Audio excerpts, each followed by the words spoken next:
જય આદિવાસી જય ભીલ પ્રદેશ। અત્યારે અમે સંજેલી મામલતદાર કચેરી ખાતે મામલતદારશ્રીને આવેદનપત્ર પાઠવવા માટે આવ્યા છે અને એ પણ ભીલ પ્રદેશ માટે। અમારે ભીલ પ્રદેશની જરૂરિયાત કેમ છે તો અમારા વિસ્તારની અંદર જે અંબાજીથી ઉંબરગામ સુધીનો અમારો જે પટ્ટો છે ભીલ પ્રદેશ છે અને એમાં અમારા આદિવાસીઓ વસે છે। ભારતના બંધારણની અંદર અનુસૂચિ 5 અને 6 ની અંદર અમને હક અધિકાર આપવામાં આવેલા છે, છતાંય પણ અમારા જે આ વિસ્તારને અનુસૂચિ 5 લાગુ કરવામાં આવેલ નથી, જેના કારણે અમારા જે યુવાનો છે એ અત્યારે નોકરીઓ માટે ફાફા મારતા હોય છે। કેમ કે આદિવાસીઓના ખોટા પ્રમાણપત્રો આપી અને અન્ય જ્ઞાતિના લોકો નોકરીઓ કરે છે, જ્યારે અમારા યુવાનો બેરોજગાર ફરે છે। અમારી જમીનો છે એને ખોદીને પાઇપો નાખવામાં આવે છે, જ્યારે પાણી કંપનીઓને આપવામાં આવે છે। અમારી જમીનની અંદર થાંભલા નાખવામાં આવે છે, જ્યારે લાઇટ છે વીજળી છે એ કંપનીઓને આપવામાં આવે છે।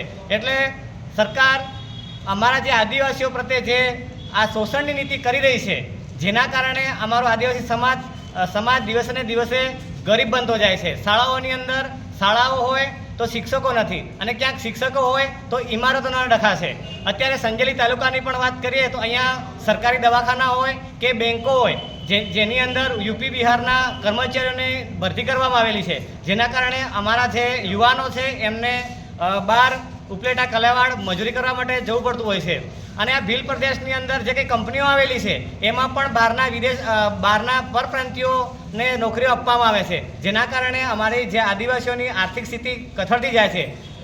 જળ જમીન અને જંગલની વાત કરીએ તો જળ જમીન અને જંગલ પર આદિવાસીઓનો હક છે, અધિકાર છે, છતાંય પણ એમને આપવામાં નથી આવતા। એમને જંગલમાંથી વનવાસી શબ્દ આપીને ખદેડવામાં આવે છે, જ્યારે અમારા નેતાઓ કે અમારા આગેવાનો જ્યારે સરકાર સામે અવાજ ઉઠાવે છે ત્યારે એમને નક્સલવાદી તરીકે ઓળખવામાં આવે છે, એમને દેશદ્રોહના ગુના દાખલ કરવામાં આવે છે, તો ક્યારેક ખોટી એફઆઈઆરો કરીને એમને જેલ પાછળ ધકેલવાનું કામ સરકાર કરી રહી છે, જેને લઈને આજરોજ અમે સંજેલી તાલુકાએ છેલ્લા 7 વર્ષથી આવેદનપત્ર પાઠવીએ છીએ રાષ્ટ્રપતિ મહોદયશ્રીને અને ગુજરાતના મુખ્યમંત્રીશ્રીને સંબોધીને અમે આવેદનપત્ર આપીએ છીએ અને અમે ભીલ પ્રદેશની માંગણી કરી રહ્યા છીએ અને ભીલ પ્રદેશ એ અમારો હક છે, અધિકાર છે, અમે લઈને જ રહીશું। જય જોહાર।